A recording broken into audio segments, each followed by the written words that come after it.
Hey guys, how is it going? This is Alexander Williamson, and I am here with my reflection in the sunglasses. Hey guys, I am here today to talk to you about whatever you'd like to talk about, but primarily what I thought we would speak on today would be the subject of overstocked aquariums. Because I gone and done it this time, guys. I ordered a lot of fish, and I have a lot of fish. We'll get into what I ordered because it'll be here on Thursday for an unboxing. We'll get into that in a bit, but for now, let's just start talking about the subject at hand. You guys have seen enough of me over the days and years. The tank that I like to call my overstocked plant tank. Hello to everyone as they roll on in. I see Aqua Balls and Muppet. I know a lot of you are hopping in today. I know my local fish club also has a meeting today. Can you guys hear me okay? I have a new microphone wired up. I'm hoping it's working okay. Let me know if there's any issues with that. If you'll notice, something's missing from this tank, and a few things have been added. But what's missing is the angelfish. Jamie Lee, hello. Sand Creek Aquatics, Rico DiGao, DS, Harry, hello, and welcome. I see a new face or two in here, and I know we'll have people coming on in as we talk. So the first 10 minutes I try not to jump in too heavily, but we'll start discussing, and if people have related questions, I can answer them along the journey, and then if they have unrelated questions, maybe we'll answer those towards the end so that folks watching the replay can get a handle on the subject if that's what they clicked on, you know. So just a couple things to point out while people trickle on in. I guess we'll discuss the new critters in the tank if you missed the updates. Also, I did a video on world policies, politics, trade, and anthropology, sociology, all the ologies basically, and how it's impacting the fish hobby, fish keeping. Right now it is very, very hard to get a hold of a lot of fish from overseas in the United States. I'm assuming the same is true everywhere. Probably it's hard to get a hold of South American fish for the Asian community, for instance. But for us currently, we're not getting anything. I just talked to some of the people who are at Segrest, who supply, you know, Petco, Whole Food, or not Whole Food, Petco and PetSmart, and some of the other big chains of pet stores. As well as a lot of local fish shops also shop there. But what you're looking at right here is an awesome fish that I sourced through Aquatic Arts. It's called the red-capped Medaka rice fish. They are just beautiful. I really love them. Oh, thank you so much. We have a super chat already. And you'll see later in the episode. You know what? Actually, I'll show you what's new in this tank, what I ordered, and then we'll hop into the topic at the 10-minute mark or so. We'll really start getting at the nuts and bolts of it. But what I ordered here is going to be the Medaka rice fish, as you know. I also ordered some platinum white ones. But these guys are really beautiful. I got them from Aquatic Arts, who sourced them from Japan. And actually, Japan, I'm going to do an episode talking about all the various types of rice fish. There are short-bodied, long fin, short fin, red, black, white, clear. I mean, it's crazy the variety they have over there that we do not have in the U.S. And part of the reason we do not have them is, one, there is a cultural norm there of just they don't want to share their strains. They've worked on them, in some cases, families have, for up to 400 years. Back to the 1680s was when it became kind of a nationally known and written about phenomena in Japan. But likewise, it's kind of like certain strains of cichlids and things are, or shrimp as well. Sometimes they won't even sell you the actual females; they'll only give you the males, or vice versa. of a line. Japanese blue endlers were that way for a long time, and some of the shrimp were as well. But I got a hold of these, and they're a very hard to come by rice fish. They have left Japan and entered Germany, I believe. And maybe someone's bred them other places. You let me know if you know of somebody. But yeah, so these are the red caps. Some of them actually have dots of red, so I don't know if that gets more vivid as they get older or what. But I like this peach color. They look like creamsicles, which is really pretty in my mind. So I just thought I'd point out that I've got these. They're in a tank right now that did have the angelfish. And now it has the Gouramis, which my wife loves, from downstairs. And we've got this male and female pair in here. Now, they can be a little nippy and a little aggressive. And so when we're talking about overstocking a tank, and let me clear that up, overstocking is not the right word. I would say overloading or high capacity loading, maximum loading out your tank would be a better term. Just because it's not overstocked if the fish are all happy and healthy. And when you have plant density like I have here, oh, and by the way, does anybody notice anything else new to go with the blue fish in here while I've been locked up? You know, they can handle the ammonia, the nitrates, and the nitrites when you put the right things in.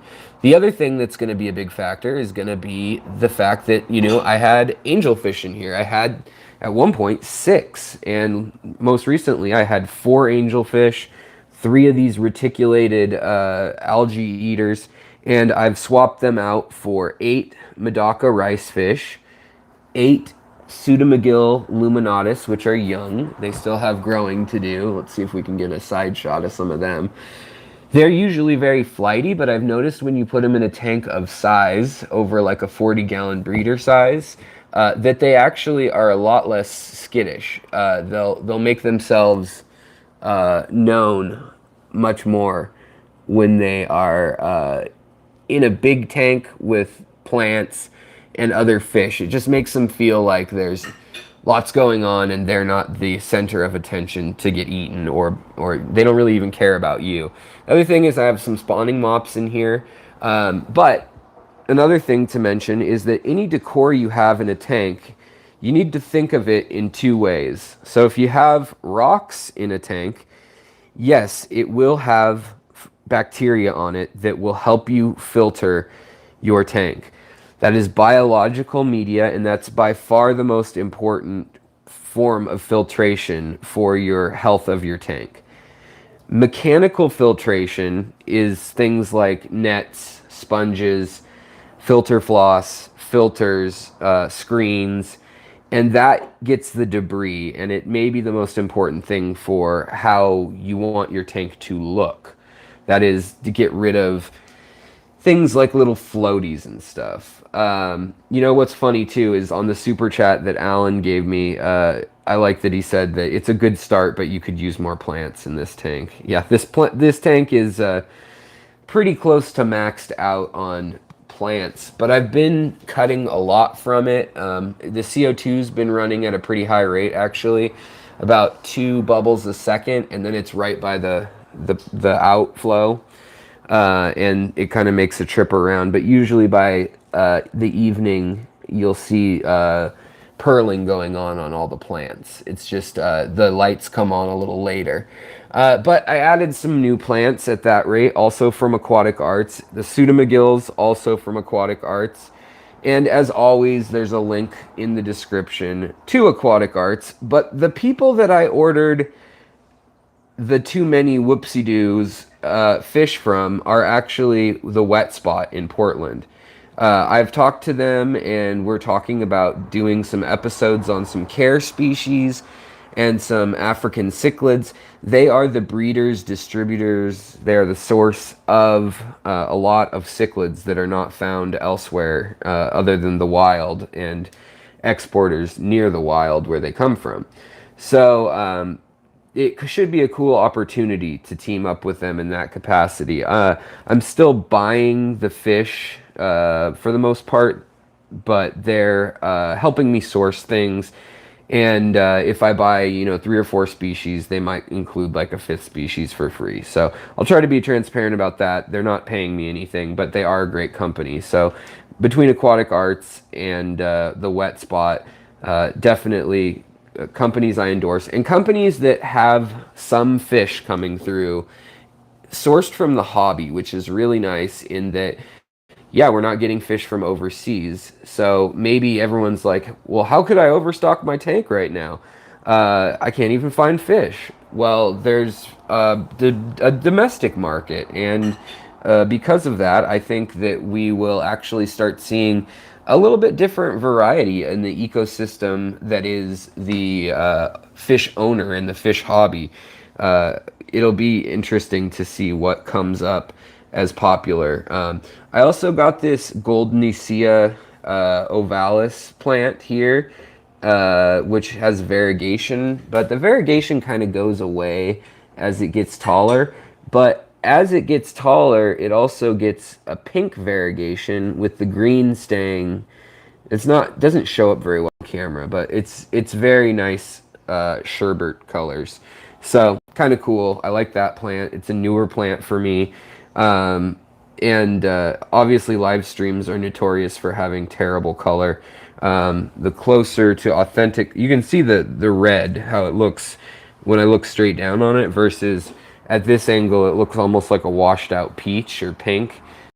Same with these plants. They are a nice electric pink, neon pink color in the variegation there, and then white variegation on the other species that's behind it.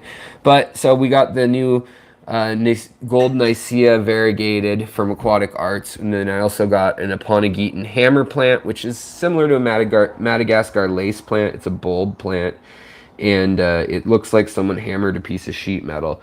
See, these little fish are so friendly that they come to my hands thinking that it's going to be food, which is a nice change of pace considering a lot of my fish run from me. But these guys, I mean, they'll dart at sudden motion, but they'll actually come to my hand somewhat and check it out, which is cool. Panda Gars are also known for doing that. Garas in general, Gara fulvata, Panda Gara, Rufagara, they're all, and Doctor Fish, they're all fish that if you want your fish to come and touch you, they'll come and they'll eat the oils and dead skin off your hands. Kind of gross, but they're the pedicure fish family.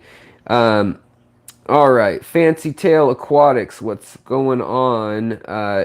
Israel Ponce, Tiffany White, William Santanich, and Mark. How is everybody doing as I see people coming in? Somebody says, since USPS, the Postal Service, is taking up to 10 days on 2 to 3 day priority, I have not shipped fish yet, getting overstocked myself. Anyone else having problems? Yes, I have had problems with it also. I've noticed things are late and that you cannot count on certain things to show up. However, for me, I'm ordering fish from the Wet Spot, which is in Portland, Oregon, and it's literally like 2 hours from my house. Not quite, 3 hours from the house probably.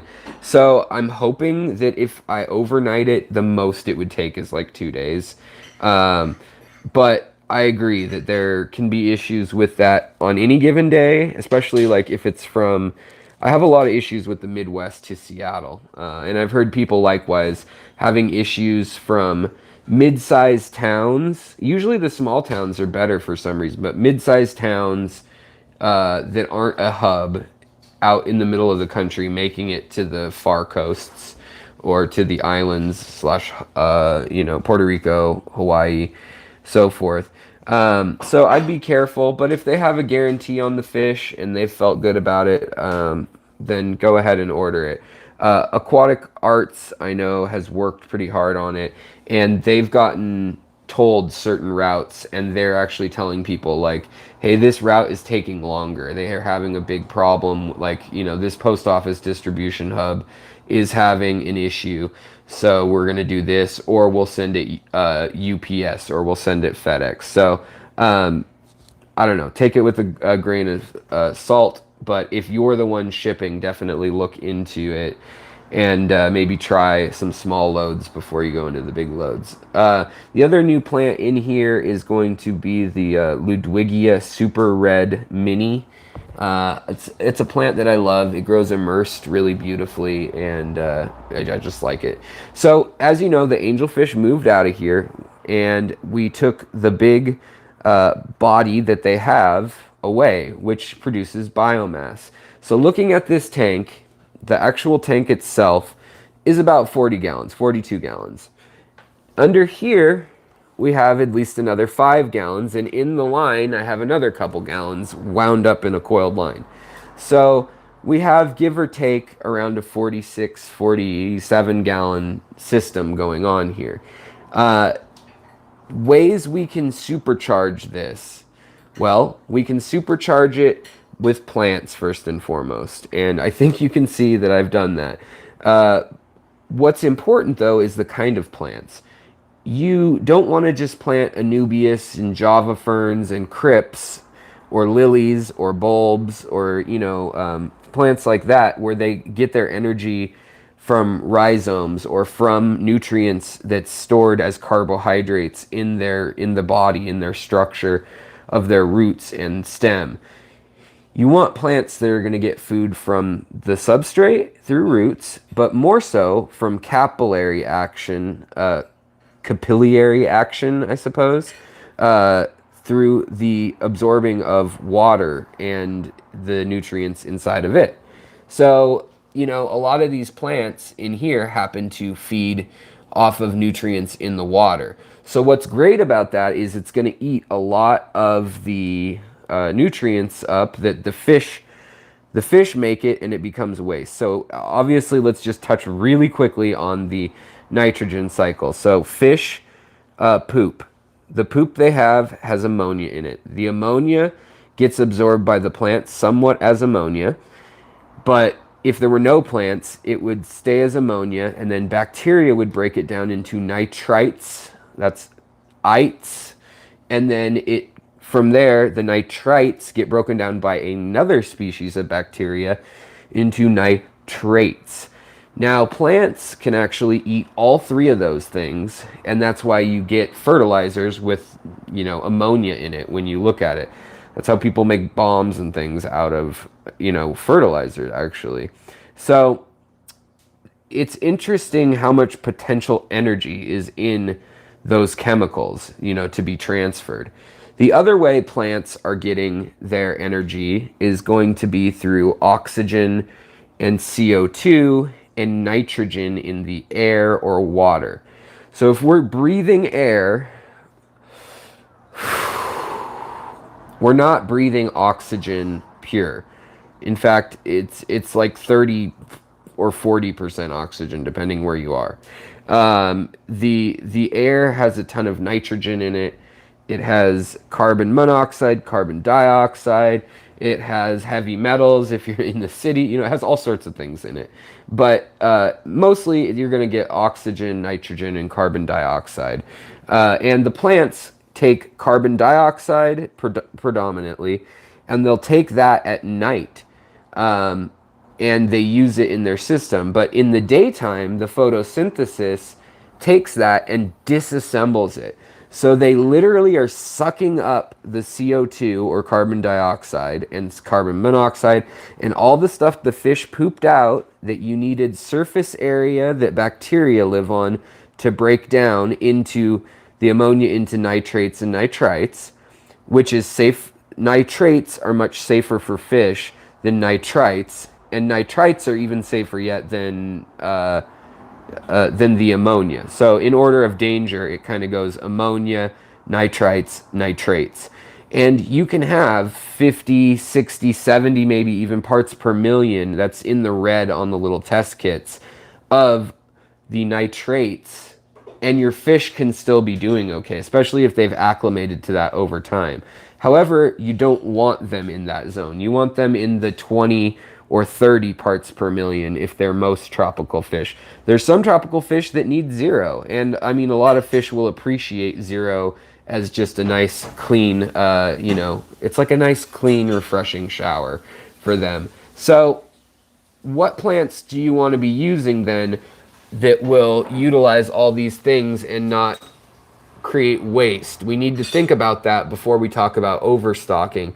We need to just talk about the basic stocking, which is you want surface area for one. So even substrates you pick, like this substrate here, look at all the surface area. If you were to actually measure each little granule and measure over it how long this was, you double your surface area easily.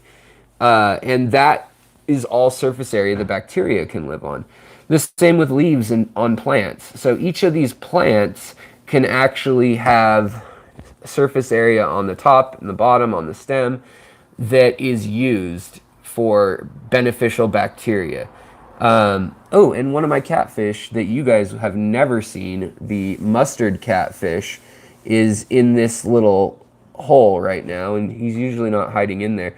But it's a Synodontis mustard catfish from Africa, and he's got some really gnarly whiskers that look like TV antennas or something, like very regulated. Ginger, hello, my gal, my lady. It's great to see you. Total Tropicals TV, hello. And if you have to catch me on the replay, that's all good. Fish Tropic, Chevy Fish, Fancy Tail Aquatics. Good to see everybody. Fake name, good to see you, brother. Okay, here we go. Harry says, our air is 78% nitrogen, 21% oxygen, and 1% other gases. That sounds about right to me as well. So, Jeff Chambers, hello. And so, yeah, basically, when we're looking at the tank, you want to think of surface area. Now, if you use sand, that does have little teeny areas of surface area, but they're not big enough for bacteria colonies to coat. So it kind of cancels it out. You can't just go the finest grain possible. You actually need a grain that has room to get in between it. And same with the leaves. You're probably like this. Yes, this plant has lots of room, but it's going to collect algae or cyanobacteria or something in between its leaves rather than utilizing each little sprig. So you want to compromise for leaves that are small, but you know, each side of them is still going to have some bacteria. So that's where the topic of Aufwuchs, the German word, comes up, and that is little ecosystems we all have in our tanks of all sorts of little fungi, bacteria, mold, mildew, you know, any sort of little small microscopic life you can think of. There's probably one of the orders or families in this biofilm. You can see it sometimes with algae, with other things, but if you look under the microscope, there's also little plankton, there's little zooplankton, little crustaceans. Sometimes even they get bigger. You get copepods, hydra, planaria, worms, all sorts of stuff. So that biofilm is also known as Aufwuchs, and it's a colony of multicellular life forms working together. So there's some on this leaf right here. And that's what your snails and your shrimp like. But it's also a way, it's a changing life form. It's a moving organism that will actually help your tank. So even though it may be unsightly and you scrape it off the glass, if you were to worry just about the health of your critters, probably allowing algae and biofilm to accumulate on every surface would be the healthiest thing. But we have to compromise between what looks okay and enjoying our fish, and also enough that the light gets in, of course, and what is healthy versus what looks good. So the other thing we have in our tanks when we have plants, though, is we have dying plants and dying snails and dying shrimp and all sorts of things like that. Also, just like you and I, we have dying skin cells. Living animals take in nutrients. They grow with that nutrients, they move with that nutrients, they lay eggs, and they, just like the plants are using the carbon out of carbon dioxide and they're using that as a scaffolding. I have a video that goes over this very in depth if you look for, you know, how plants grow and how algae grows and how to stop algae basically. But the carbon is like the framing of all the plants and of all life as we know it. So that carbon is entering through air or through carbon dioxide if you have CO2 as a gas. Or another trick you can use is adding carbon straight into your filtration, like activated carbon. Activated carbon is actually going to filter things out rather than put more carbon into the water. However, if you get other forms of charcoal and just liquid carbon or loose carbon dust, that can get into your system and be used to build these things up. Now we need that carbon so that it can then, these plants and animals can then sequester, and by animals I mean bacteria, not really an animal, but they can sequester that and trap it and use it as energy for life. So when we have plants that break down, one way to supercharge the ecosystem is to pull out the dead plant debris. So it's important to either gravel vac, but you don't want to disturb too much of the biofilm layers that are also helping you digest the ammonia and things. So you really want to just work on the big loose, very dead pieces of plant matter and leaves, things that float. You know, a lot of times you can just kind of use your hand and waft it is a better way. Whatever's moving around when you waft your hand around, whatever floats to the top in the corners and things, this is the stuff that's easy to take care of. Get it out of there. It's just going to break down into ammonia. And believe it or not, it makes a big difference. Now, when you're doing a big tank like this, if you're wanting plants that are bold and beautiful also, you're going to do something along these lines, like using Easy Green or using daily fertilizers. I like ADA's line because their line, using these two plus iron in particular, there's no nitrogen or nitrates or nitrites. None of that stuff is in this combo. They have combos with it, but I don't need any. So don't use any fertilizer that adds more. Like Aquarium Co-op's Easy Green is super great if you have a tank that is stocked under the old kind of adage of an inch per gallon or around there. So let's start off by saying that if you have a tank and it's pretend this is 10 gallons. If you had a 10-gallon tank, we'll talk about in the order of which types of tanks can hold the most fish by mass. Because you want to think about two things when you look at the fish and the mass. And one is its size and how much it eats. And then the other part is how much it moves and how much it reproduces and it poops, and essentially its metabolism. And that's also going to be the same with your plants. So your plants are also going to be respirating, taking in carbon dioxide in the day. At night, they're going to actually stop putting out as much oxygen, and they release their CO2. And that's why it's dangerous if you have CO2 running and forget to turn it off at night, because the plants are doing that already. And you get this natural cycle of the plants all sighing and exhaling their CO2, the extra gas within their capillaries and in their water in their stems. So, but when you have a fish like this one, these guys move a good amount. If I have a pleco, for instance, though, like this pleco down here, or these guys up here, a lot of people would think, oh, I can have more fish in my tank because I've got a pleco that eats algae and it eats stuff from the bottom. It eats junk. It's a scavenger. Well, it actually eats, yes, it can help eat some of this debris, I suppose, especially the bristle noses and the wood-loving plecos will eat a lot of that debris, but they're going to poop more than they're going to help as far as that goes. So they may help the aesthetic of your tank by helping cleaning rocks and wood and logs and things, but they're not going to actually help the baseline bioload, really. In fact, they hurt it. They don't move much, and so they don't need to consume much energy, and that means that they also don't poop as much. So you have to keep that in mind, you know. Whereas these moving fish or angelfish, like angelfish that are always cruising around and chasing each other and nipping at other fish, they eat a lot, and you need to put a lot of food in, which leads to excess food in many cases, which builds up ammonia, which is not good for an overstock tank. And then they also, you know, they move around, which is burning energy. So that doesn't have to turn into poop.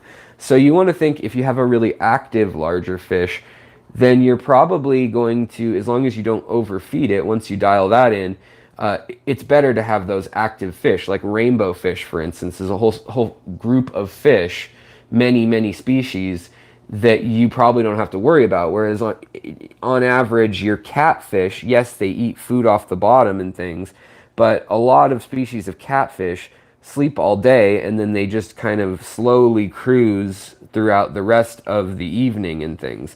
So Corydoras are a nice catfish that moves a lot. They don't create a ton of waste, and you can have quite a few of them.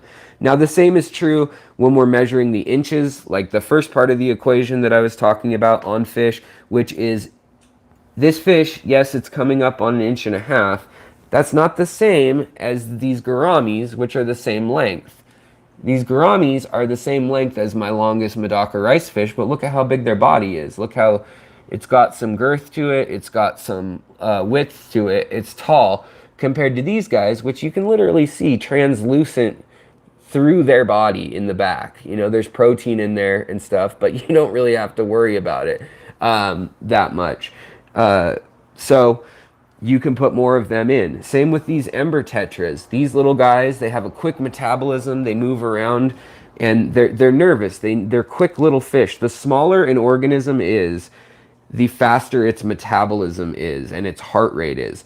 There is an actual equation where you can figure out the heart rate on average, the pulse and heart rate and the volume of blood moving in megafauna, or I guess just fauna that's visible. So it breaks down a little bit when we get into the microscopic realm. But if you look at an elephant versus a mouse, the mouse's heart's going to be going like 300 beats per second or 200 beats per second, and the elephant may be at 30 beats per second. And you can actually, that's it burning energy. That's a actual physics equation that they've figured out at the rate at which things of a certain size proportionally burn energy. And so you want to think of that. If you have a ton of teeny little nano fish, 1 inch per gallon is a ridiculous rule to follow. If you have all pseudomagills, these guys are all 1 inch long, these little pseudomagills here, but you can easily see those pseudomagills back there. Come on, focus. Come on. They're even smaller than the Medaka rice fish. Even though some of them are the same length. So that's where you, oh, here's the weird whiskers. Look at these weird whiskers, guys. Ah! They kind of creep me out. Focus. Focus. Focus. Oh, of course it moves. I don't know. I don't know if you saw them, but they're kind of odd. They're like very even, and there's a ton of them branching off from side to side. Any case, so let's keep talking here. So you've got that going on with the fish. So keep that in mind, and you know that is important to some degree. Definitely. If you want big fish, if you want cichlids, if you want discus and plecos and angelfish, you can't follow 1 inch per gallon either, because you know a cichlid, an Oscar or something, it eats a ton, it poops a ton, it eats a lot of meat, so it actually produces more ammonia. Your fish that eat plants or that are mixed omnivores rather than or herbivores produce far less ammonia, because it's the protein, it's the energy of life that's ready to go in its chemical form. It breaks down into ATP in the cells of living things that is causing that ammonia to be created as a byproduct. And same with plants. So when you're thinking of which plants will help you sequester that, you want to think of quick growing plants, stem plants, that get their energy from the water column to clear out all that stuff that you're worried about. So let's hop over real quick to this tank, which has no CO2. It has the big boys, it has the plecos, and it has the angelfish in it right now. Here's Sergio. Look how big Sergio's getting now. He's the size of my hand. The other Turkish blue angels from Aquatic Arts, the reticulated hillstream loach, or sorry, not hillstream loach, reticulated algae eaters. And this tank has been set up the longest of all of them. Now we have cribs in here too. There's a 40-gallon tank. It has a large hang off the back, but it doesn't have that whole system down below like the other tank, right? But I will show you later on how we can play with filtration to get you more info. Yes, mustard catfish, Jeff, are very sweet. 4 inches is not what they really get to. I've never seen one get over 3 inches, honestly. They're very similar to Synodontis, like leopard or cuckoo catfish, mini Synodontis, dwarf Synodontis. So in this tank here, this tank is producing quite a bit of ammonia because this fish, if you were to put it on a scale, this angelfish literally equals all those rice fish in the other tank and then some, just one fish. And it is going to poop accordingly as well. Now there's a little bit of variation, like I said, based on how much they move. Right now this tank, I need to trim it because they think they can't move as much, even though there's actually plenty of room for them to move through and around the grasses and things. There's all sorts of pathways, but angelfish think they need the clearance of their body and then some, so they tend not to do that. And because of that, that gives me different zones to be raising my baby cribs in the bottom here, and some tetras, as well as some corridoras. Now, you can see in this tank, look at this mulm. A lot of people would not like this. They would say it's unsightly, but it is a biological process, and it's full of those little organisms we were talking about, the Aufwuchs, that create life, and or that are life, and create life by feeding the rest of the ecosystem. It's that allows other little plants and animals and planktons to survive. They'll graze on those various mats of biological goodness, and that's where soil and lake bed soil and things comes from. So you can go 2 routes with this stuff. You can let it sit and do not disturb it, because it will grow a biological layer and it will eat ammonia, nitrates, and nitrites and help you with your overstock tanks. Or you can clean it all up. And that means that then it's not breaking down slowly and making ammonia, but it's never going to give you that reservoir of surface area and of it's like a second filter for your tank just waiting at the bottom. But the key is that you're going to need to give it enough ammonia or nitrogen nitrates for it to eat. So if you've always kept your tank running at like 20 parts per million of nitrates or nitrites, there's no colonization that's going to go on of the beneficial bacteria. So in other areas of the tank here, I'm trying to show some other spots where it's happening too. There's freshwater sponges growing back here, and you can see they have a sponge-like texture, just like you think of as like your sponge in the sink, and that's a lot of surface area for them to absorb nitrates, nitrites, and things. We also have a reticulated Siamese algae eater, happily eating a lot of the algae that grows. So that way we have to worry less about this sort of algae that will build up. That's what that guy's in there eating. And when he poops, then it's not pure protein, so it doesn't produce quite as much ammonia. But now you got to remember that algae actually is eating your harmful ammonia and nitrites and nitrates also. So you don't want to rule it out. You actually want some algae, but you want it at such a low concentration that it's not going to bug your fish, that it's not going to interrupt all, the fish you can see and so forth.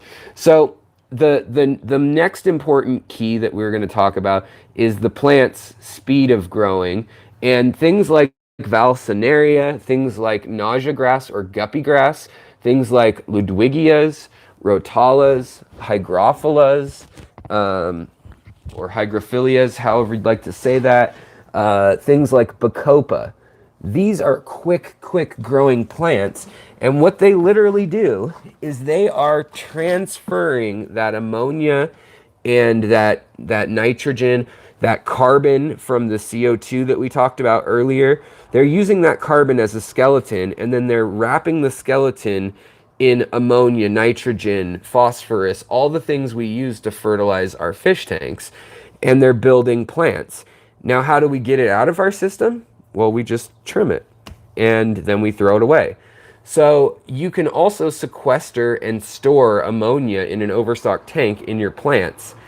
But if you trim too much of the plants, the thing that you have to remember is that the more surface area there is, the more it's able to suck up.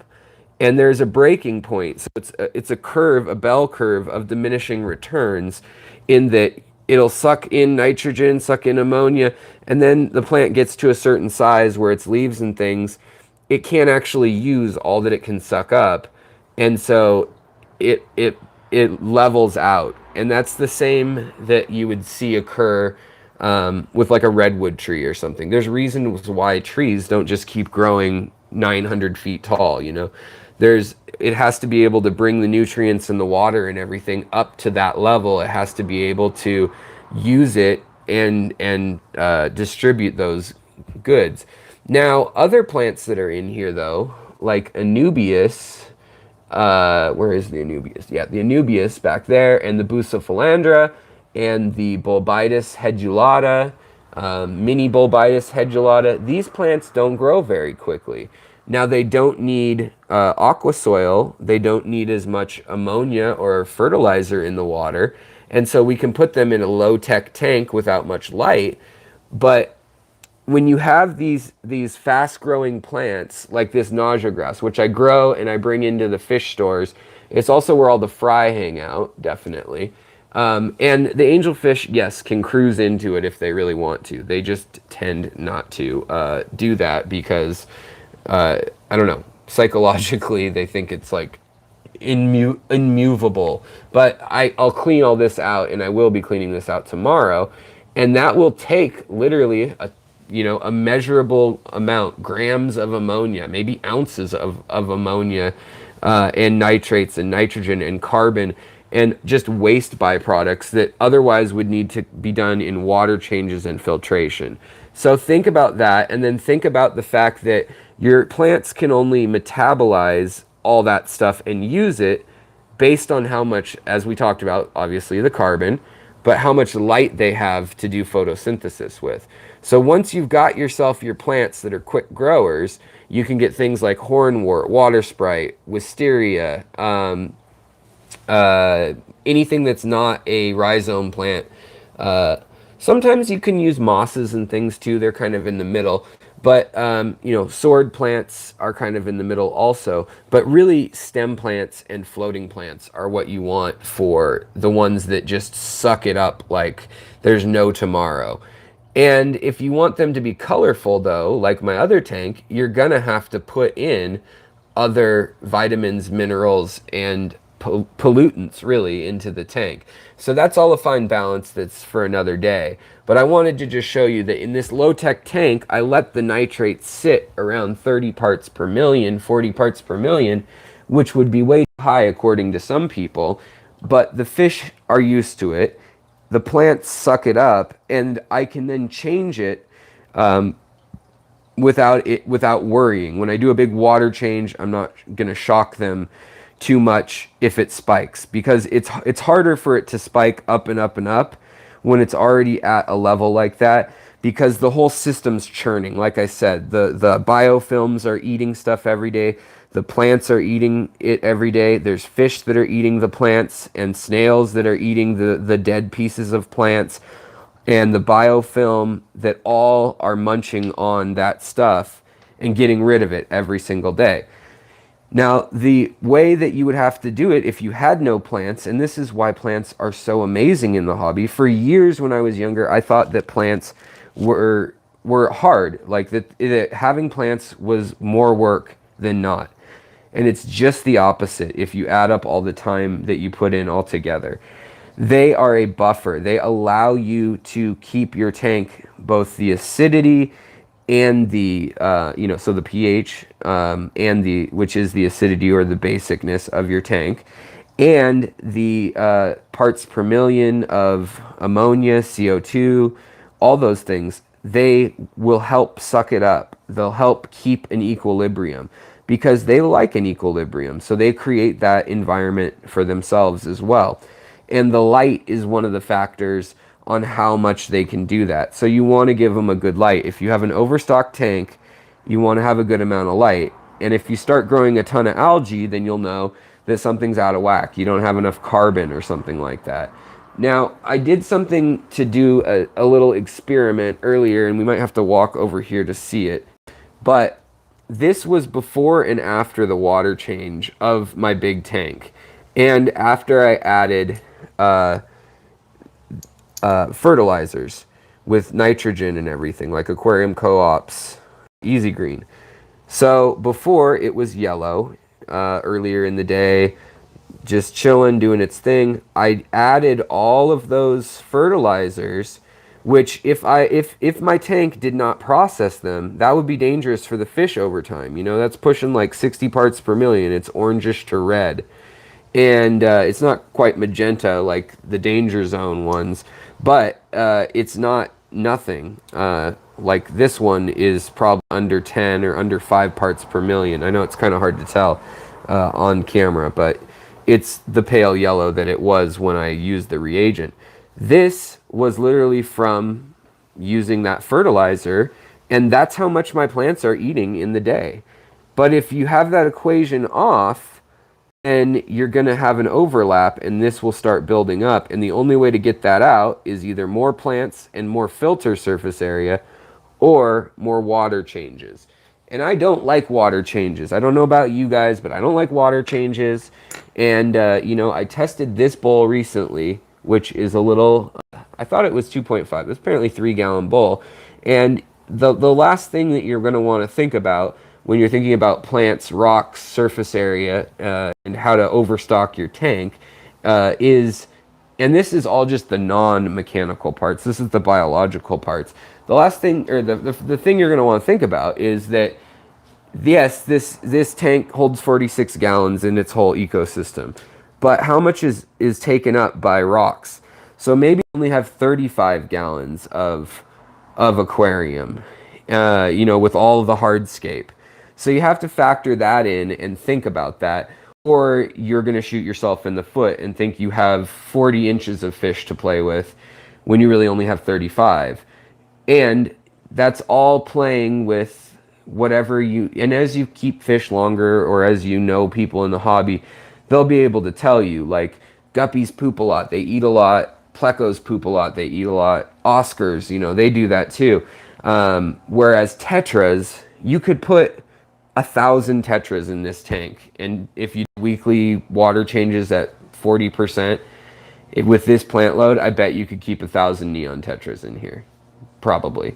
So I wanted to bring that up. Now we're going to go downstairs. We're going to look at a couple other options and say goodbye to my wife. Goodbye, wife. And we're going to just talk a little bit about some of the... Oh, you know what? We need to grab my computer too, because I promised you guys I was going to tell you what I ordered because it's kind of exciting. And that's what sparked this live stream, was the fact that I gone and ordered some pretty fish, because I know they're not coming into the country for a while. And so if I want a hold of them, now is the time before the wholesalers and warehouses run out, specifically of the species that they're not breeding actively. All right, so then we come down to a common filtration system, which is sponge filtration. Let's try to get out of the glare. So sponge filtration, it works great. Lots of surface area, and all that sponge is going to have surface area for algae, bioactive growth. Same with any plants you put in. The sand, not so much. But this tank is fine for shrimp. And the moss balls, that's surface area. So even though that's a type of algae, it's not a moss. It's Marimo moss balls are not actually moss, believe it or not. Who would have thunk? But they do eat and sequester that kind of stuff that we worry about in the hobby. Hold on, I'm looking to see, do we have a dead shrimp or is it just a shed? It looks like it's just a shed. Okay, so in here we have floating plants are my main mitigator. I know this looks nuts, all the tubes hanging out, but nothing's on right now. It's just air lines that are on. No heaters are needed this time of year right now. But for these shrimp, they're another great way to use them when you're overstocking a tank. They're going to help clean up those surfaces. They're not necessarily going to eat all of your biofilm and destroy it or anything, but they'll eat it at a slow enough pace. They like to eat dead parts of leaves, just like snails. Everyone thinks snails are destroying their aquariums and their tanks. They're not really. They're actually eating the dead stuff in your tank that would have died anyways. So thank them instead of, thinking they're jerks. But here's another type of filtration, which is air powered, but this is more similar to a hang off the back filter in the way it works. Let me see if let's look at the next one up because it's a little bit better get a better view on it. So this one here, if you're gonna do a super filtration with an air filter, this is a good way to go.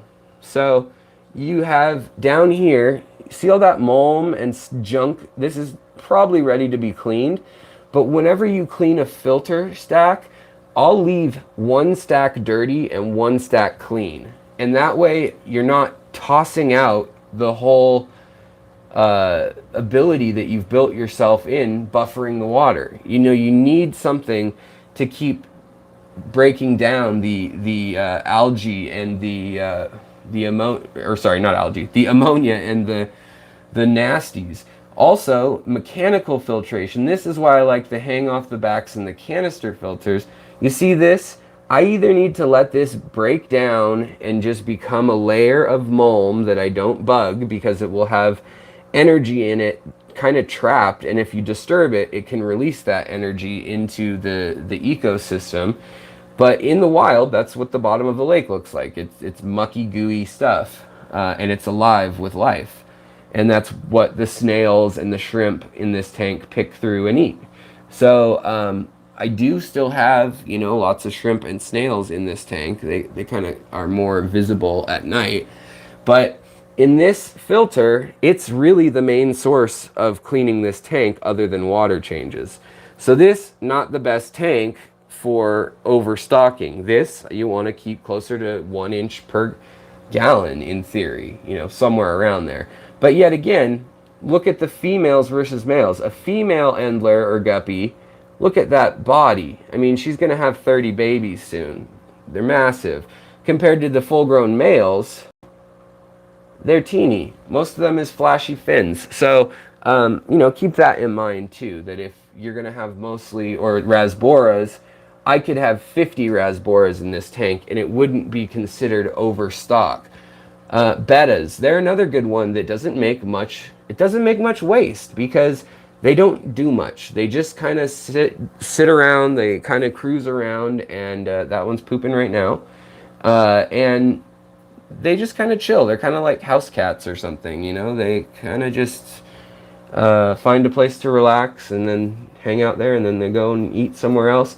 But my secret weapon in this tank is going to be plants that none of these need roots. This is Sawassertang. This is Valsenaria actually growing without roots at all. I mean, it still has roots, but they're sucking right from the water, which is known as hydroponics or aquaponics. And Same with some stem plants that are in here. The Panda Gars and the Salvinia, the water lettuce. Look at that one. That's a big old frond. It's the size of my hand. But all that stuff is going to give surface area for bacteria. It's all going to give a place to sequester the nasties. But we need the mechanical filtration to get rid of this junk. So I either need to manually clean this, which is what I do in this tank, use a gravel vac essentially, and clean all this out. You can see the plants breaking down. That is causing ammonia. So I need to clear that out, and I need to clear out the debris in here. But really, surface area is the name of the game in filtration, and that's all this is it's pushing the water through layers of filtration.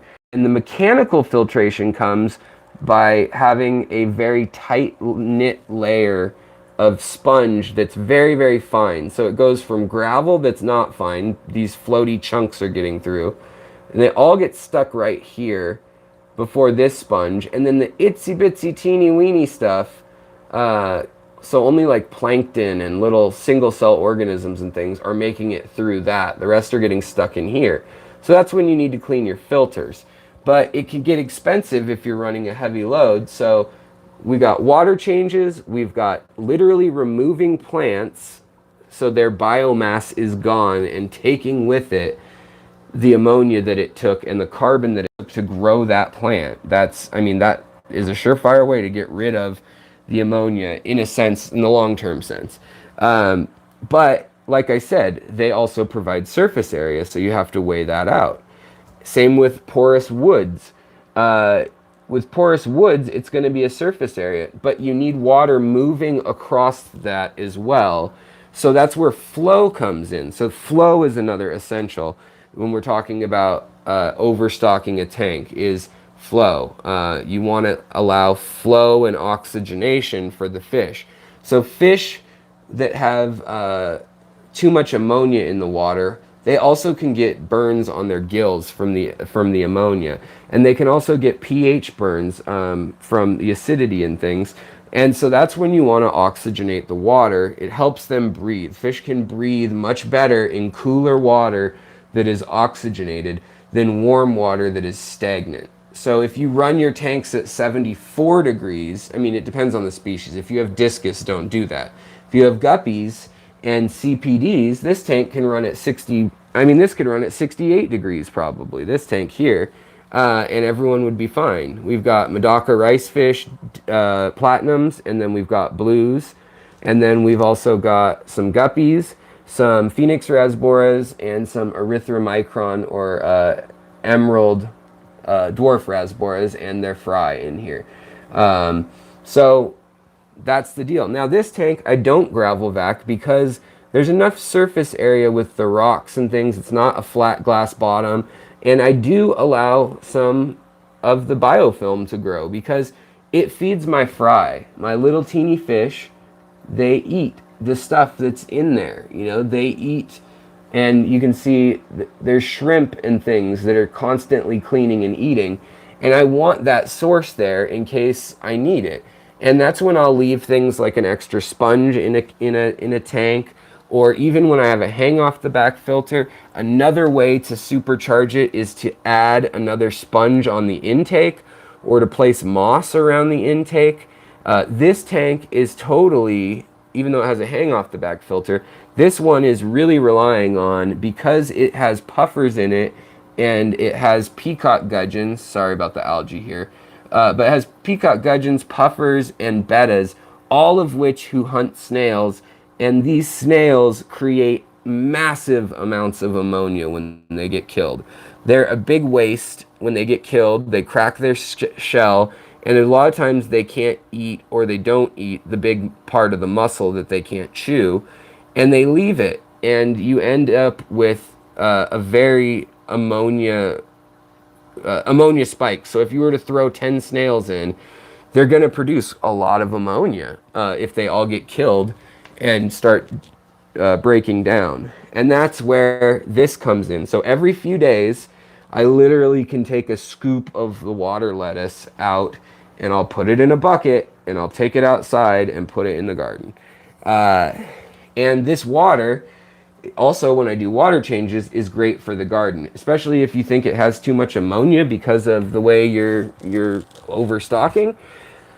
Then feed it to your plants. They love it. They can't get enough of it. So down here, there's only 3 fish in here, so this tank will be getting some fish, but it's because it's a shrimp tank. It's my shrimp tank, and the only reason it's not, and it's not running on this filter is off right now. It's just sitting there doing nothing, but it runs on the sponge filter. And it could run at its full 1 inch per gallon capacity off that sponge filter alone, right there. But because of all this moss, you see this willow moss that's hanging out here, and the other plants and things, even with this low tech light, it can take care of it. And with shrimp, I really want to make sure that they're not getting any sort of ammonia or copper or heavy metals or anything like that. And so the shrimp are doing well in here because of that. And over here, same sort of thing, but we have predominantly nano fish. So we have some Pseudomagil fry, we have some Kubota rasboras, and then we have, they're Pseudomagil Gertrudae is what they are. So lastly, we've got the combos over here. You got the pre-filter, which is a form of mechanical filtration. And then you've got algae growing on these sticks and stones and logs. And so this is all forms of filtration. But again, I'm using this top as the filtration. But if I were to cut a bunch of these plants, they now are twice as small, and they can't suck up all that ammonia that they could suck up. So it's a catch-22. You need them to be growing and cut, but you don't want to cut them all the way down and think, yeah, I got all that trapped ammonia, because then they're not going to be filtering. You need to keep your stores of active, sorry guys, I'm losing my words, of little things that break down, little microorganisms. Oh, that's the word. Wow. Good job, Alex. You want to keep those around so that they can break stuff down. Now, when you see a leaf that's dying like this, just trim it, because plants will grow quickly, and you don't need it. It's doing its thing, dying, so give the energy to the other part of the plant where it can use it most efficiently, and then pull the dead leaves out, like I was saying.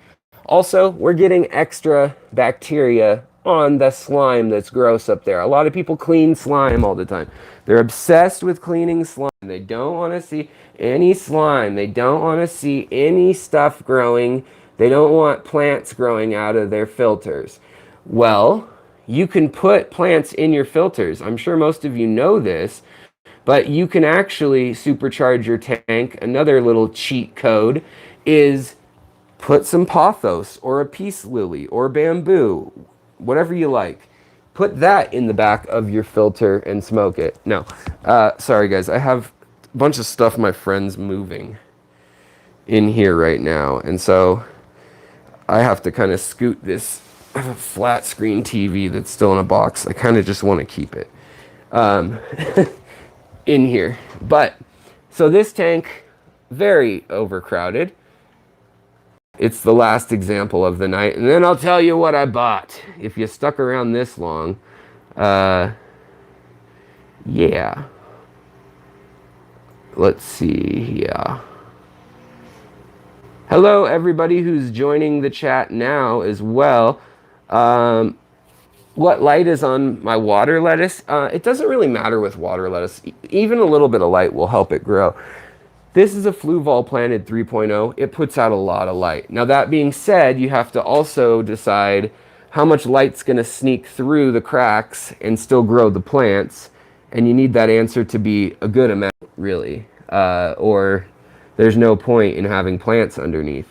And to that effect, this plant here, the Cabamba furcata that upstairs you saw was open and bushy and bright and pink, here it thinks it's nighttime. It's already had its lights on, it's been shaded out, and that's what's going on. So what I've done is I've selected plants in this tank that can grow at lower light thresholds but are still stem plants.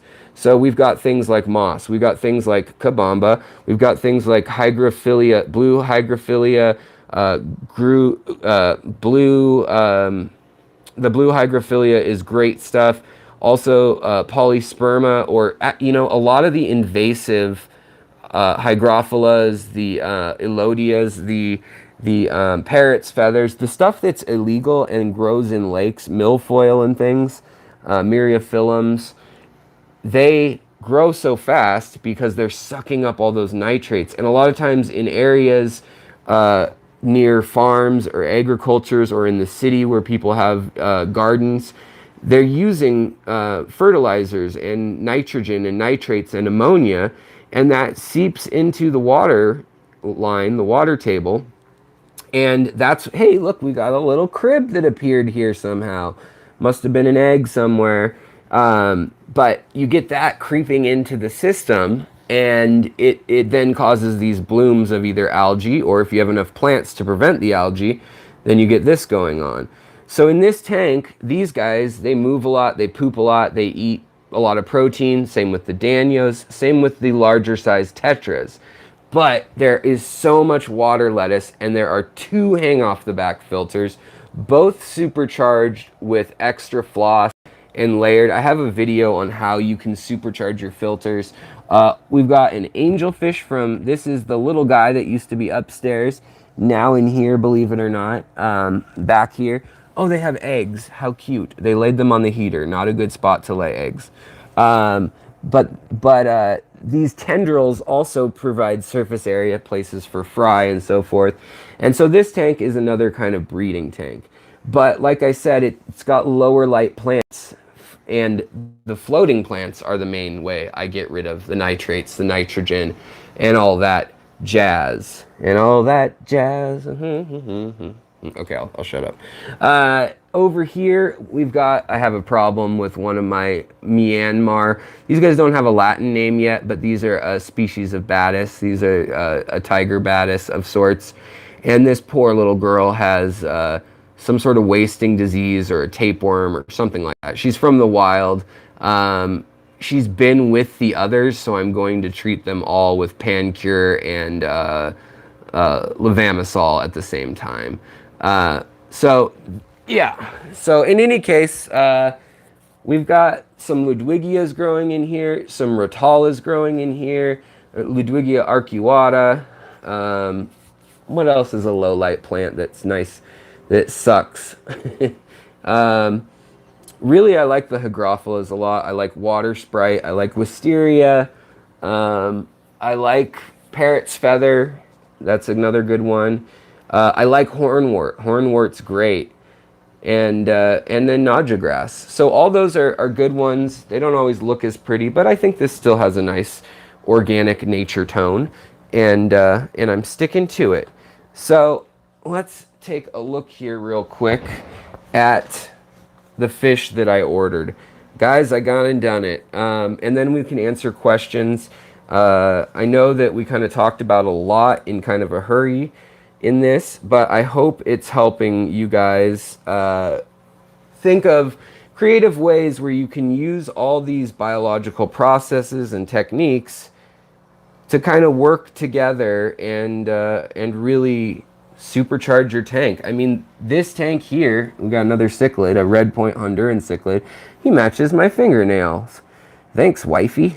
I've been playing it started as my wife and I were sitting there, and I said I could do a better job of painting my nails, and I bet you can't.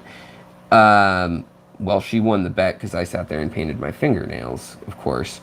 But so now I've decided, well, I'm kind of bored. I'll just paint my fingernails because a boy is painting his fingernails with his wife's nail polish. How taboo. But you'd be surprised. It's one of the things that I've done in a video that's gotten the most feedback and the most like, bro, are you gay? Like, I think your wife thinks you're gay because you paint your fingernails. In any case, moving on. So the Nano Chromis is what I'm excited about getting. This is a Honduran red point. another kind of dwarf cichlid that is chilling. The Danios in here, they'll be going outside, so I'll have more room of them. And yeah, break the gender stereotypes. Who cares?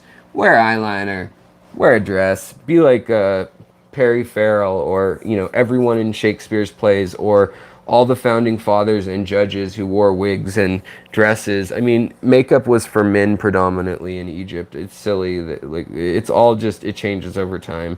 Do whatever you feel like, especially when you're locked at home and nobody's paying you. Well, you guys are paying me, I guess, if anybody.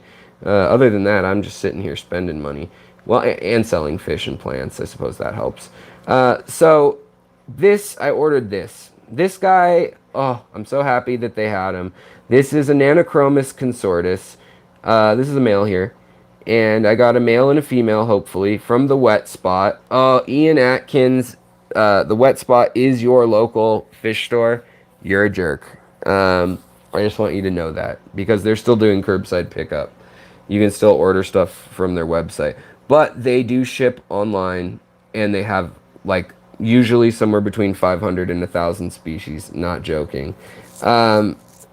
So Nanochromis consortus, that's what this is. I got a pair of them, hopefully one of each gender. They can't for sure promise that. I talked to their CEO, Marcy, who's a nice gal, and talked to them about working together. So let me show you the list real quick. I went a little crazy. Most of them are not big fish like that. But I got 7 blue tetras, 6 sparkling gouramis, which they actually included for free.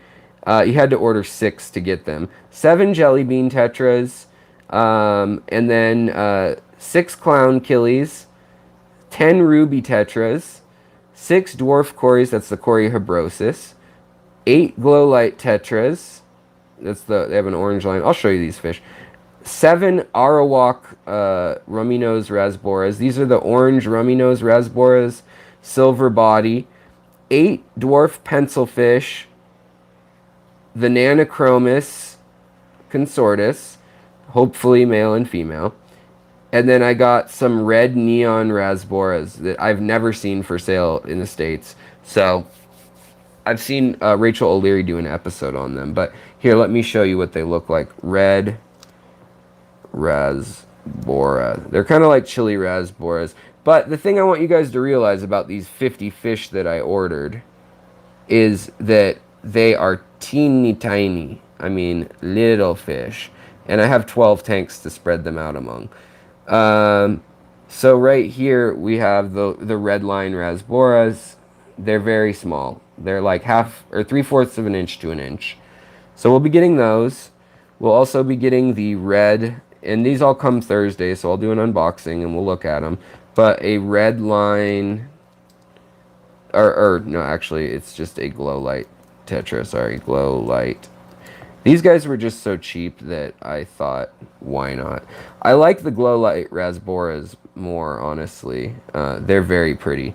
But the glow light tetras were $1.50, I think, a piece, something like that.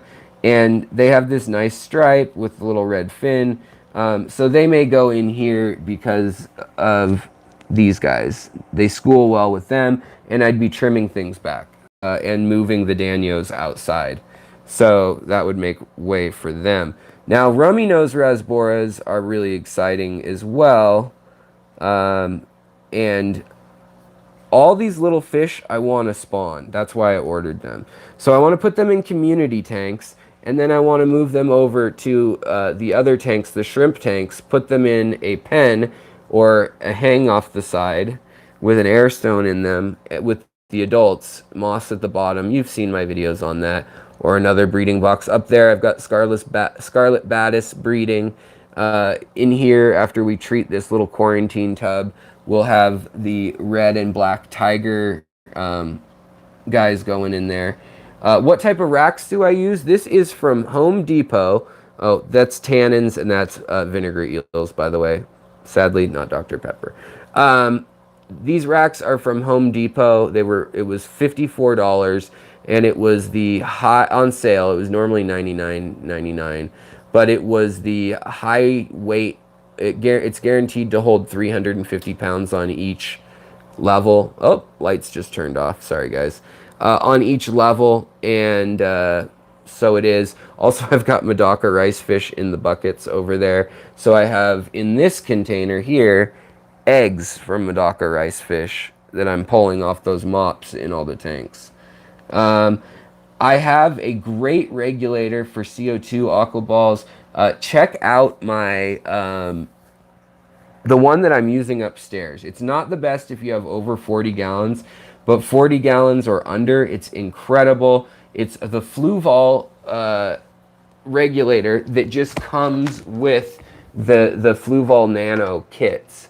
Now this one's not set up right now or anything, it's not on, but this little guy, it's like 10 bucks now or 7 bucks, something like that, and you can buy replacements at Petco. You can probably buy it online too. There's links though in the description of some of my last videos and my favorite things under 10 bucks. There's a section called that, and then there's more links below for aquascaping. And I linked to it on Amazon at the cheapest price I found if you want to use the affiliate links. I think probably 2 or 3 videos ago, it's probably in the link for several videos. Like I've been using the same set of links for a while. I'm kind of picky about which products I recommend, but that one literally works as well or better than some of the stuff that I've spent $150 on. Diffusers that are supposed to be reactors, and they're supposed to, you know, inline high door filter, that's not the word. Inline high door CO2 regulator type stuff. I like those. I like those as the diffuser. As for the actual regulator, I've got links to that. It's this guy right here. I've had this one 3 years. It's 50 or 60 bucks. Awesome, super steady, works on everything except a paintball gun size one. So 5 gallon, 2.5 gallon. The one upstairs is a 5 gallon tank. This is a 20 gallon tank down here. And I've never had to refill the 20 gallon tank. It's not on right now because the fish in here don't need CO2. The light's not intense enough with all the floating plants. And so I've chosen to filter out the nitrates at a quicker rate with floating plants and low light plants, and then a Fluval 3.0 light, plus another little NiCrew light up there that sometimes I'll put on. And then I trim and I sell plants out of all these tanks. So, but yeah, there's a link to that. There might be a link in this video. Check below in the video. But I love that regulator. It is incredible. And never had a problem with it. I've had problems with everything else. Chevy fish is for the rice fish eggs. I'm not using methylene blue yet. I've tried, actually, I've got an experiment running. So there's some tap water in here, and then there's tank water in here. So I was going to see, since chlorine will evaporate off in 24 hours, and these eggs are going to take like 5 to 12 days to hatch, I decided that I would wait and see, because sometimes chlorine actually softens the eggs and doesn't kill them. But there is a point which chlorine can kill them. I have low amounts of chlorine in my water. Just our city doesn't put a ton in, so I'm lucky in that regard. But yes, so that's the stuff. I'll let you know the results of what I find out. So then we've also got pencil fish, which is the 3-line pencil fish. Marginatus is the name of it, Latin. Marginatus. This guy right here, beautiful little Nanostromus marginatus, beautiful little fish. There's some in here. So the plan, there's 2 in here still that were left over from years ago. The plan is to take those upstairs and put the pencil fish upstairs with all the other top water fish. We'll have to draw. Oh, there it is. It's at the far end. See him? He just went around the corner. But these Danios, like I said, will be going outside with the... there's Kaifit Danios, and then there's some guppies that can go outside in the tubs, and then, or I guess they're endlers, they're tiger endlers. And then there are Asclepi danios, which are also known as like a panther or leopard danio, but they're not the one that's actually a zebra danio. The zebra danio has been manipulated, domesticated for 60, 70 years. And so you get varieties that look very similar to some of the other danios, but they're all just zebra danios. And zebra danios get a little bit bigger, they're quicker, they produce more waste, and they can kind of be violent and pick on other fish. Same with the chythid danios. They're almost too aggressive for me in this tank. Same with the pearl danios, the giant danios, all that sort of stuff I wouldn't want a ton of in my tank unless it were, you know, bigger fish. Like for instance, these albino balloon tiger barbs, they get along just fine. They can hold their own. The plecos can hold their own. The cories can hold their own.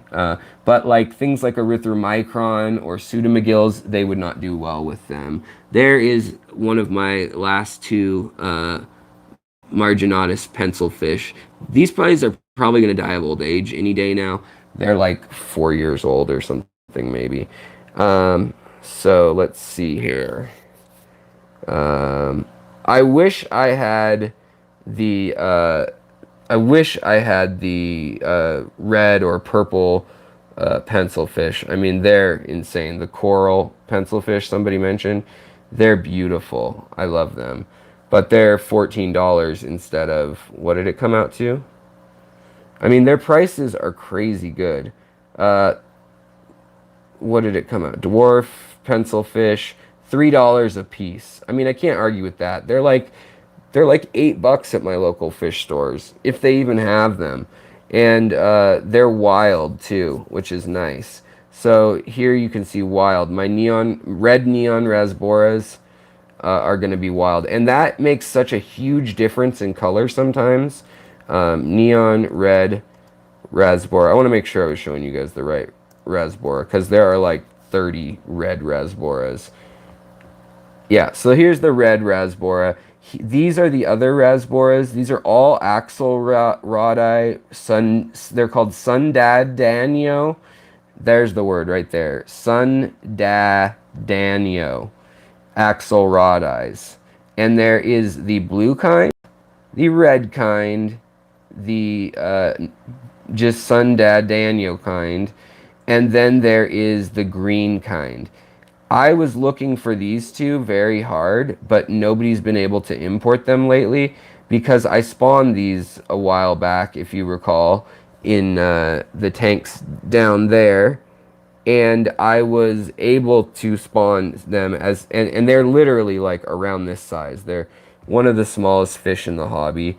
The Luminatus upstairs, they will grow to look like this, if you guys were curious what those rainbow fish upstairs were going to turn out like. And also the Kubota rasboras. I'll have a nice selection of rasboras to be breeding. These are the Phoenix rasboras here. That's what I spawned up in this tank that you guys were looking at. And then also the Ember Tetras too. But I really love all these lake inlay species.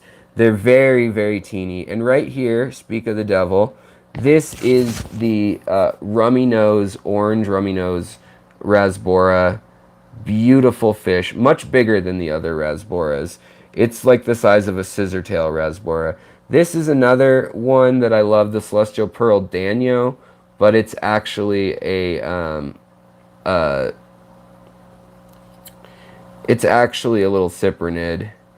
And just like the erythromicron is not technically a dwarf rasbora, it's a danio. So some of the danios and rasboras cross over, but their names they've gone back and forth over time. But this, also known as the neon green rasbora, that's the Kubota or Kubota, however you want to say it.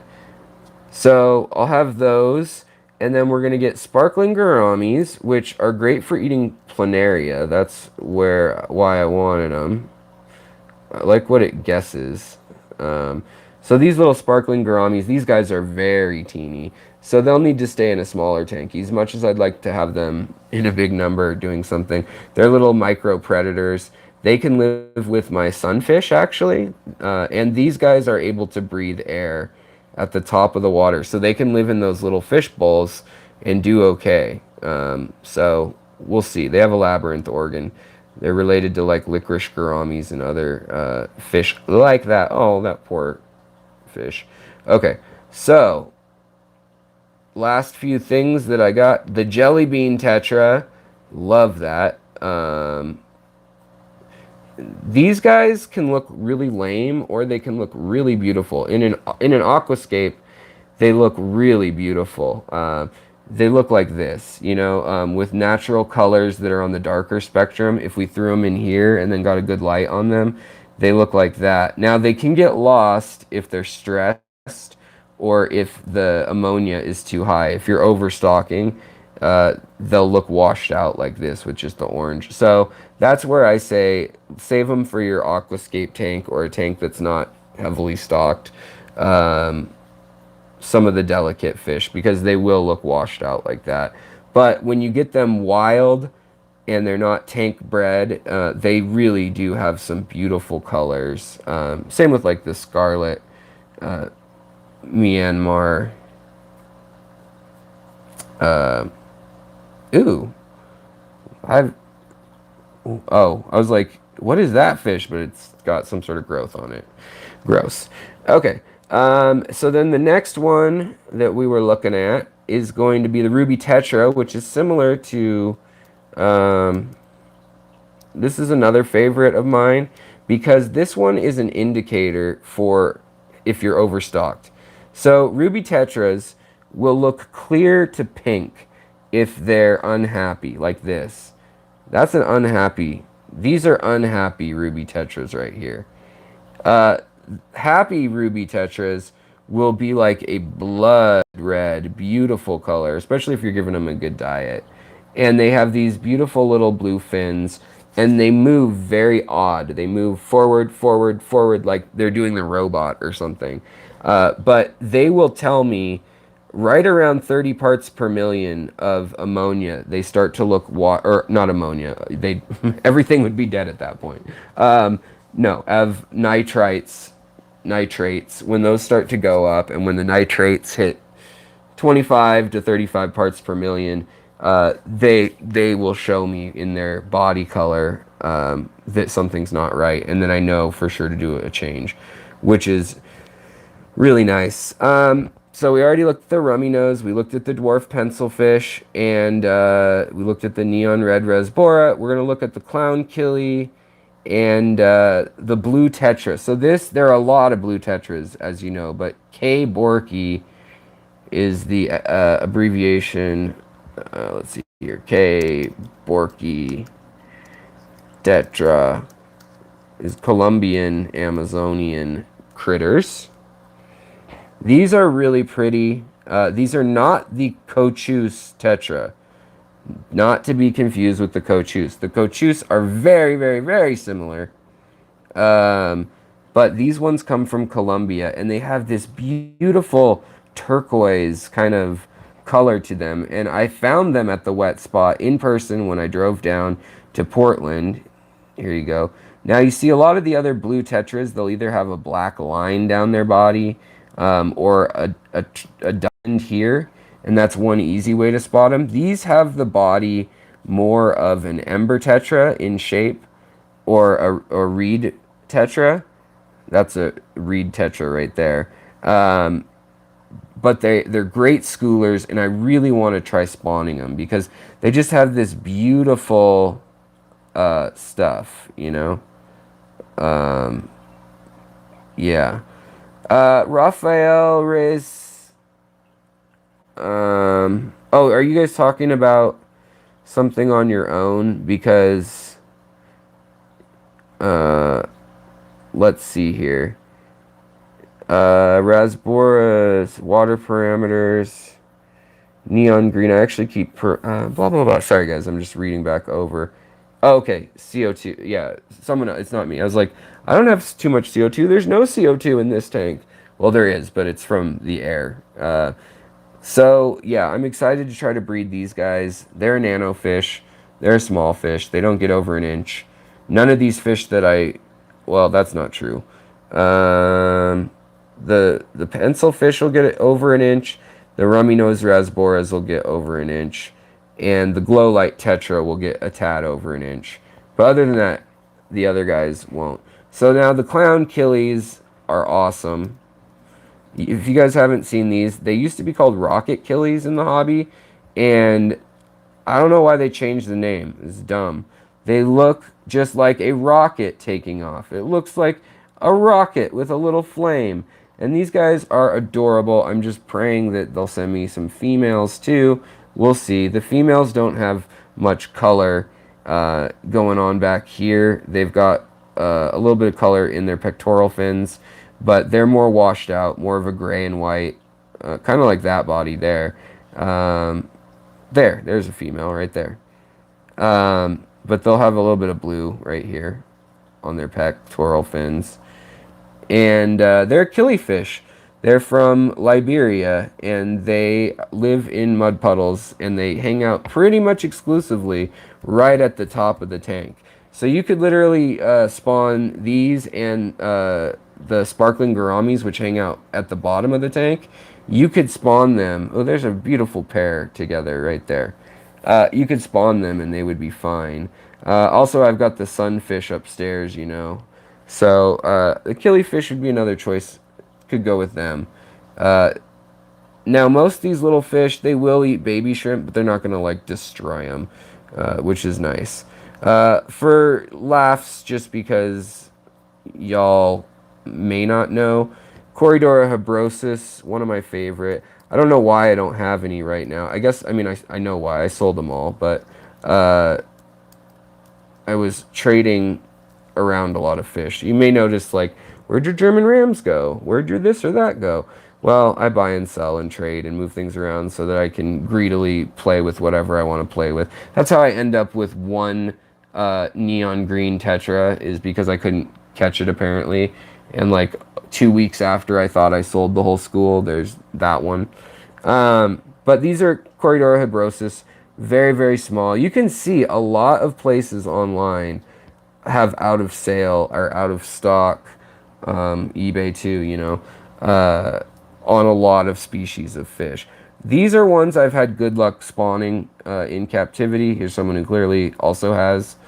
But they're very teeny and they're very cute. They've got their little whiskers. They look like a mouse in my opinion. So I'll probably keep them with the shrimp, even though they can eat baby shrimp. They don't eat a whole lot of them.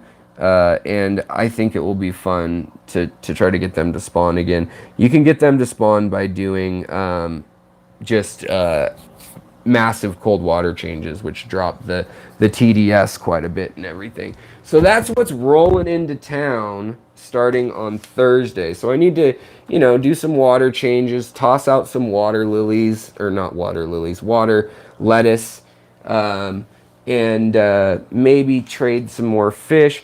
I did a lot of trimming of plants, believe it or not, and was able to sell. Almost made a grand selling fish and plants over the last like month and a half. So we'll take a little walk out to the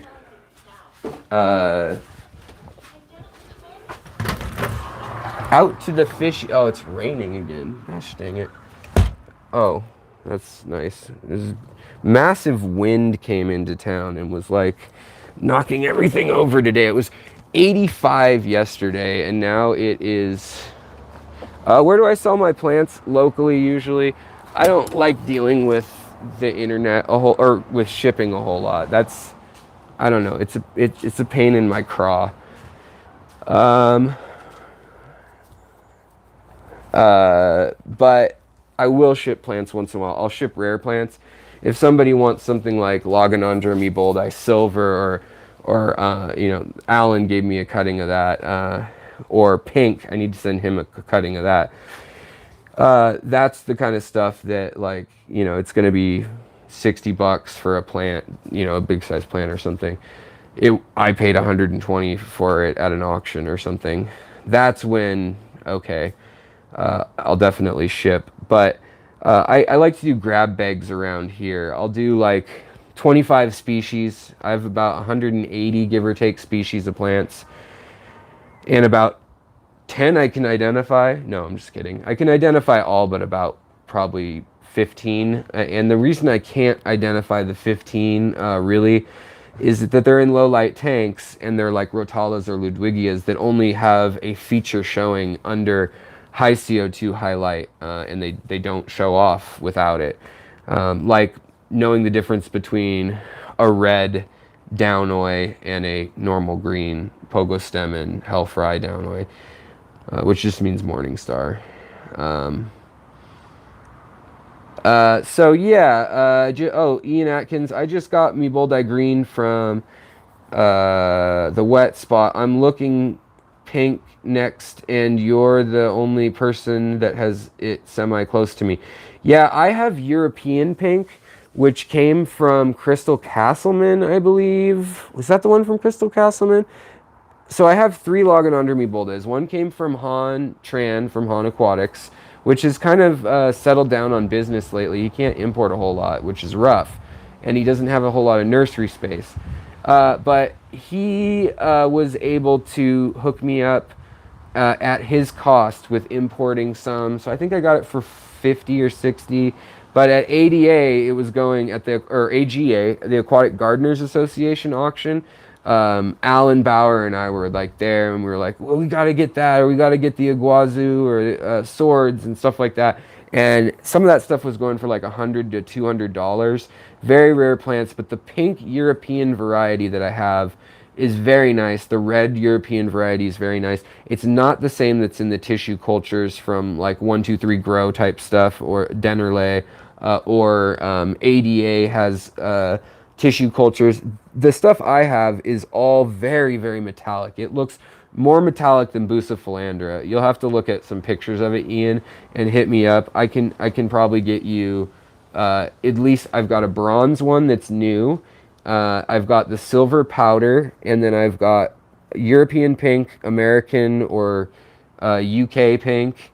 And all that was it's a mutation that's occurred twice. It's a pink mutation, which is really just a red mutation and an albino mutation of some sort. Or not albino, but melanistic. In any case, we're getting off the rails. But I thought I'd show you last little project area. That didn't change anything. It's getting dark out here. But this is my white trash mess, where we've got the rice fish are in here. The red caps, there's 2 red caps in here, and 2 of the platinum silver pearl scales. And then in here, this is white worms and night crawlers, and then this is infusoria water. This is seed shrimp and other small teeny stuff and bloodworms. And then this is Daphnia, but it will be Danios and things too. And there's so much mosquito larvae, Daphnia, Danios, all sorts of little critters living in all these tanks in here that now, and this is my bucket where I have a strainer and a little turkey baster, and I get as much as I need for the fry each day. And then I've got vinegar eels and baby brine shrimp hatchery inside also. So lots of stuff going on, lots of stuff to keep me busy during the QT. And I think because of how many fish I'm getting from the wet spot, I'm going to do it, which is a dangerous idea. They're all nano fish that I'm putting in there, other than the consortus. But I think I'm going to put them up in that tank immediately upstairs in the 46-gallon system. So yeah. So let's summarize. I'm going to get out of here soon, but Sherry, thank you. I'm gonna get out of here soon, but I thought I would summarize. So if you're overstocking your tank, what you want to do is assess what fish you have, assess their mass. So are they massive fish? Are they tall? Are they thick and fat?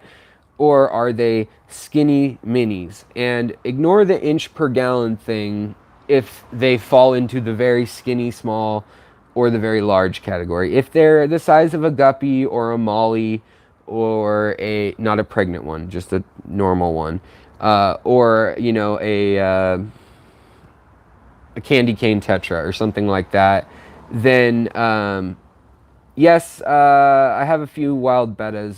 They're in the 20-gallon long in the other. We looked at them, but they're just hiding in that crazy tank that's got all the lily pads in it. Not the fully stocked one, but there's one where I said there's all the snails in it. They're in that tank with the pea puffers. I would say, and also Coffee Time Brain says, I love your show, learned lots about all sorts of aquarium life, panda gars, panda loaches, plants, and the like. Just wanted to say thank you. Thank you so much. Yeah, pandas are where it's at. The last few years, there's been a lot of cool panda stuff. So what I was going to say is, I think I'm going to put those in the big aquarium. They'll QT in there, and since there's like 60 new fish, if any of my old fish get sick, that's a bummer. But they're like, my catfish probably won't catch anything from the nano upper water fish, probably. So that should be okay.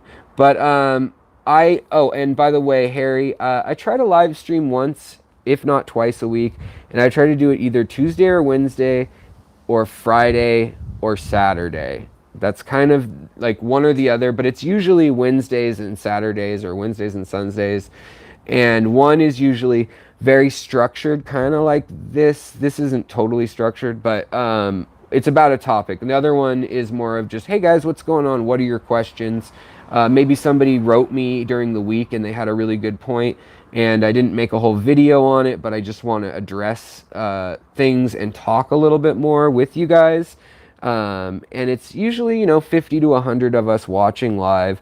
So it's nothing major. It's at a great size right now, the channel, so that I can still know who everyone is. If you're an active user, I'm going to recognize you. And you can jar my memory and be like, I have the tank with such and such. And, I can help you out a lot more than at different points when the channel's trended, for the week on YouTube. There's been points where the traffic was 1 million views over the norm in a month, and I honestly, I was like, I don't know who these people are. I don't know who all these people hating on me are, or loving on me, whatever it was. So I do have to say that I really do value that I have enough viewers that now I'm getting a couple $100. Like literally that total is what I made in ad revenue and everything for the last 2 months through YouTube and Google stuff. So that's kind of cool. So thank you guys for that. And then also, getting the fish comped and things, I have to thank you for using my links, like the affiliate links down below. When I say, if you need a brine shrimp hatchery, check out the link down below.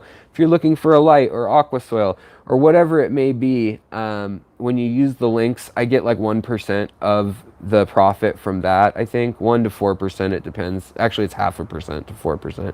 And then they take taxes off that and then charge off that. But we won't get into that. The point is, thank you guys. And Ginger, thank you. Teespring, I have my artwork on some shirts, some hoodies, some goldfish. I've been saying I'm going to add more fish. It's rough. The same reason I don't have a weekly slot that's always the same is one, our life has been kind of crazy for like 1.5 years. My wife and our life has been kind of rough because I'm a freelancer.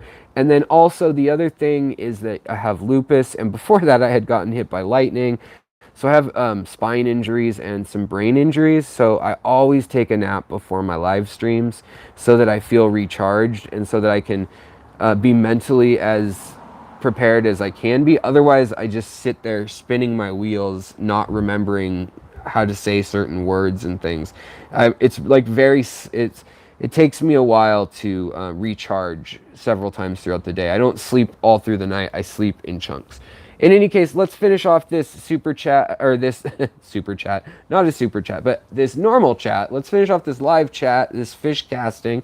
Happens to be episode 250, which I thought was cool, of the live streams we've done since the channel's been around.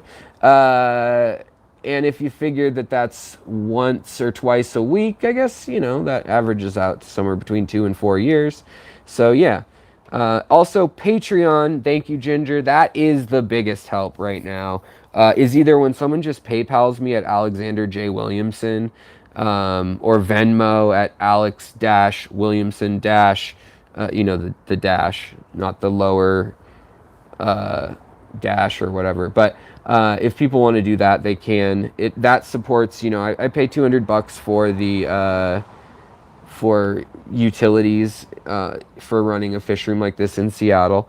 And then, I buy new fish, I buy new equipment, and I try to show you guys anywhere that the Patreon money's going when if a tank leaks and I have to do something or other. But, getting these new fish and then breeding them all, that's really where the money goes, is spending it on stuff like that. But thank you, Ginger. She's just got it in the comments. If you're watching the replay, you can check it out there, or if you're watching now. But definitely the Patreon's like a surefire way. Even if you chip in $1 a month, it's just nice to know, like, oh, okay, I'm going to have $15 from that, which gets me a food and a dechlorinator or whatever. So that's what's cool about that. Even though taxes and Patreon, it takes away about 40% of everything. So that's why some people that I know closely are like, they just give it to me on Venmo or as friends. But I do like the transparency and the structure and the community of it all. There's also a Facebook community that you can chat with. But on my Patreon, you can ask any of my Patreon users. If they want to ask me a question, I will literally call them up. And I know I say that it's at the $20 level or the $5 level or something like that. But really, even people who are helping out with $1, if you have a problem with fish, I really try to just give you guys a call or a text or whatever. I'm pretty accessible, honestly, and that's what's cool about the channel right now. I don't know if it will stay that way. And with the lockdown stuff right now, I'm able to keep being accessible. But we're getting dark here. Aquaballs sold $700 worth of fish today. Where's my super chat? No, I'm just kidding. So let's recap everything real quick before the light goes out too far and I just look like a ghost. So, yes. Make sure that if you're going to run a heavy load of fish, that you have lots of surface area, whether you get that through plants, through aqua soil, through sponges, through pre-filters that fit on the inflow or the outflow, whatever it may be, lots of little surface area, and then cleaning that out if it gets mucked up so that you continue to have that area, but not cleaning it all out. We only want to clean a third, a fourth, half, something like that at a time. Same with when you gravel vac. Never gravel vac your whole tank because there's a lot of active bacteria in there, and that bacteria eats up resources in the tank. And you may not know it, but maybe your tap water has a bunch of fluoride in it or something. And maybe that fluoride is being eaten by a specific bacteria that's harmless. And if you gravel vac all of it, then all of a sudden another harmful bacteria could move in because you just got rid of it all, and the tank can crash and have to be cycled once more. So just things to think about when you're overstocking a tank. Another one is that when you buy fish, as we left off on, think about their size, think about their metabolism, how much they poop, what they eat. If they eat a lot of protein, if they make a big mess, puffers and certain catfish can be super messy. Predatory eaters, Oscars and things, super messy. Shrimp, they have almost no bioload. You could have 1,000 shrimp in a 10-gallon, and if you didn't overfeed them, if you just fed them the exact right amount, and there were some plants in there, I don't know about 1,000. You could probably fit 300 or 400 in there, no problem. I fit 400 in my 17.5 gallon when I counted them at one point of the Malua shrimp. So it's pretty impressive, and that was with fish too.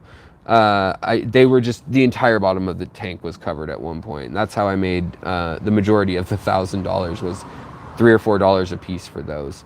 In any case, so look for that. Plants that grow fast, that's the next thing you want to do. Then you got your filtration. Don't just stick with the filtration they give you at the store. It's a scam. take that cartridge out after a week or whatever and throw it against the wall, let it smack and go slap, and then slowly slide down the wall into the trash can. Then you'll know that it's done. It's ready. And after that, then you can take your own, get some some ceramic bio orbs or balls and beads, put that in your filter at the bottom, or put a sponge at the bottom, put gravel at the bottom, something coarse at the bottom, and something a little less coarse like a pre-filter sponge or those bio balls, bio orbs, the next layer. And then you want to put like a normal like kitchen sponge perhaps, or a looser sponge, or Brillo pad. And then you can put cotton, or not cotton, don't use cotton, that will rot. I mean, you could use it, but it'll rot. So use like acrylic fiber, like the things you make spider webs at Halloween out of. That god-awful stuff that's gonna probably pollute the ocean forever. And you know, that is what I would do with my filter. And I'd have a pre-filter on the intake. You can even have one on the outtake if you want, or the outflow, the outtake. And you can do the same thing in your canister filters. So do all that stuff, have quick growing plants, and yes, it is quilt batting or pillow batting made out of acrylic or a polyester, nylon, whatever. And then you can take your scissors and you can cut your valve. You get a high power light, and you make sure you have CO2 so your plants can use all those nutrients if you really want to crank it up. When you start adding the CO2 and running a high powered tank though, you do have the possibility of either poisoning your fish with the CO2 if you put that too high at night and leave it on or something, or if you add too many fertilizers and things, and for some reason you trim way too many plants and your daily dosages have not been properly calibrated, you can harm things that way. So I would say, yes, and make sure, thank you, Ginger, do not get fire retardant batting, which is standard in some European countries. I think California maybe too. If it's sold as batting for interior, for like furniture, it's required to have that junk on it, which will be bad for the fish. So some places, just make sure it's just plain old plastic fibers, you know, very microfilament plastic, acrylic, whatever. Nothing on it. Don't get mint flavored pillow batting, whatever. And of course, then you've got the floating plants. And then beyond all of that, you could do water changes. If you did like 100% water change 3 times a day, then you could just skip all this and just have a tank that's just constantly, you could have, it could be full of fish. That's what they do at the fish stores. They just run water through it all day long. And in China, in the markets and things, although I don't know if Chinese markets are like the best example right now for how we want to sell fish, but you can pack them in there like 200, 300 goldfish in there, and in like a 20-gallon tank. It's ridiculous. They have no room to move, but they survive. They also catch diseases much easier, so don't do it. But all right, guys, that's all I have for you tonight. Thank you for hanging out with me. Thank you for the super chat, Alan. Thank you for being such a great helper, moderator, and friend. Ginger, you rock. And if you want a shirt with my art on it, go to the Teespring link. If you want to help out with the channel, go to Patreon. And that's about it. Go to the Facebook group if you need help with anything. Thanks again, guys, and take it easy. It's almost a 2-hour live stream, so yay. Time flies when you have nothing to do while quarantined. All right, guys, I'll talk to you later. Take care of your critters, your plants, and the people around you, because they care for you, you know, and you need that. And take care of yourself, because you take care of them and they need that, which is what you need. So we all need it, and so do the fish. So you need to take care of yourself and other people to take care of your fish and plants. And then everything's taken care of. And I think if half of us did half of that half the time, we'd have a world that's twice as good. So that's all I have to say. Swim on, guys, and I will talk to you later. Thanks again, mods. Thanks again, folks, for watching. Bye-bye.